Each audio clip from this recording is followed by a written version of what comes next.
Quand j'ai eu mon diagnostic posé officiellement il y a 2 ans et demi, ça m'a complètement libérée et ouverte parce que pendant toutes ces années, j'avais lu toute la littérature scientifique sur l'autisme et j'avais fait tout cet effort de faire tout le pas, tout le chemin vers les neurotypiques. Donc vraiment, j'ai beaucoup travaillé sur moi, mais beaucoup, trop. Et donc, ça a fini par s'accumuler, et à un moment, je me suis effondrée.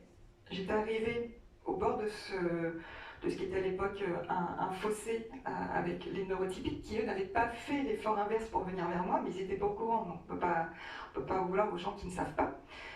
Et un jour, je me suis effondrée, c'était plus un fossé, c'était un gouffre, et je me suis pris en pleine tête, et ça a été violent, un burn-out vraiment très sévère. Et quand le diagnostic est tombé, ça a été une libération, parce que du coup, depuis, je peux faire en sorte que les neurotypiques fassent le chemin pour venir vers moi, pour que ce soit plus un gouffre. Et je me sens autorisée à dire que ça, je comprends pas, ou cette attitude, je vois pas pourquoi, etc. Et ça permet vraiment de libérer et la parole, parce que je peux expliquer, j'ai aucune gêne à dire que je suis autiste, que je suis handicapée, tout ce que vous voulez. Mais ça aussi, ça libère la parole de l'autre côté, les gens osent venir me poser la question. Et au moins, ce sont les gens qui me prennent pour ce que je suis et parce que je suis, qui font partie de mon entourage bienveillant.